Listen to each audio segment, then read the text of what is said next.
नमस्ते, मैं doctor Himanshu Prasad, spine surgeon, KIMS sunshine hospital Begumpet से। मैं सर्जन हूँ और काफ़ी सारे सर्जरीज़ होते हैं और सारे पेशेंट्स में डाउट रहता है कि ये सर्जरी ज़रूरत है या नहीं। That is good. But surgery के बाद क्या?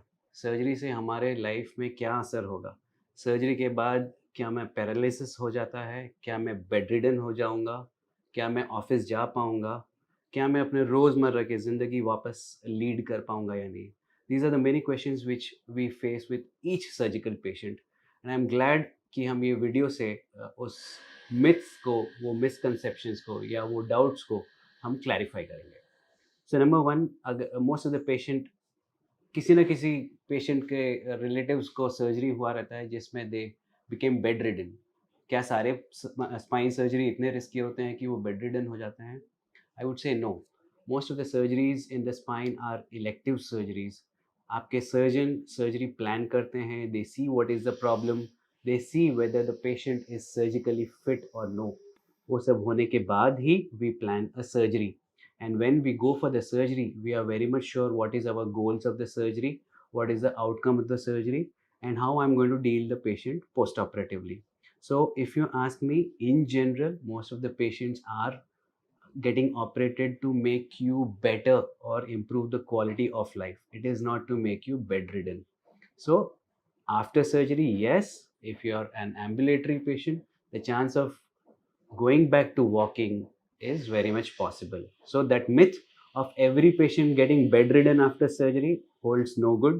आजकल हम सारे पेशेंट्स को, मोस्ट ऑफ द पेशेंट्स को सर्जरी के बाद सेम डे शाम को ही वॉकिंग कराते हैं and it improves a lot of confidence in their daily life. Second, surgery के बाद मैं अपने काम में कितने दिन में जा सकता हूँ? जनरली जो सर्जरी होते हैं, स्पाइन सर्जरीज, उसमें skin muscle healing takes around 1 to 1.5 months of time. Once your pain is tolerable, you are allowed to go back to your regular life. बोला जाए तो जनरली स्किन 2 हफ्ते में सेट हो जाता है, अंदर के मसल्स 1 महीने से 1.5 महीने तक फ्री हो जाते हैं एंड आपका पेन डे बाय डे कम होते जाता है. सो जब आप पेन टॉलरेट कर पाते हैं या when you are able to walk across, you are allowed to go back to your work, provided your work is not heavy, is not vigorous. Your sitting jobs generally start early. For those people जिनका heavy weight lifting का काम है या field work का काम है, उनके लिए हम थोड़ा डिलेड रखते हैं because the muscles have to be worked up. उसमें फिजियोथेरेपी लगता है, एक्सरसाइज लगता है और एक टाइप ऑफ रिहैबिलिटेशन भी लगता है. सो वैसे हैवी मैनुअल वर्कर्स या हैवी फील्ड वर्कर्स के लिए हम डिलेड जॉब कहते हैं, to go back to job little late. But जो भी desk job type of personalities है, they can get back to your life, get back to work very early as probably a month also. Point number 3, my kid is getting operated, will she be able to marry? काफ़ी सारे patients का ये doubt होता है, जैसे कि हमारी daughters को सर्जरी है, स्कोलियोसिस का सर्जरी का ज़रूरत है, क्या ये आगे चल के शादी कर पाएगी, क्या ये बच्चे पैदा कर पाएगी? Most of the time surgery का आउटकम अगर अच्छा है, if patient is walking, they get back to the life almost immediately. Marriage में कोई इश्यूज नहीं होता, so they can get back to a normal regular life, even for the future. So bearing a child, बच्चे पैदा करने में भी कोई इशू नहीं होते, specially these kind of patients में. Point number 4, in general I would like to explain post op protocol क्या है. जैसे कि कोई सर्जरी हुआ है, उसके बाद पेशेंट क्या एक्सपेक्ट करना चाहिए सर्जरी के बाद. अगर आप इलेक्टिव सर्जरी की बात करें या सिंपल फ्यूजन की बात करें, पेशेंट का सर्जरी के बाद सेम डे ही हम वॉकिंग करा सकते हैं based on their pain tolerance. If not the same day, next day generally patient walking कर सकते हैं. जनरली ये सब वॉकिंग असिस्टेड वॉकिंग होता है. They might need some support और हैविंग अ एलएस कॉर्सेट या लंबर बेल्ट.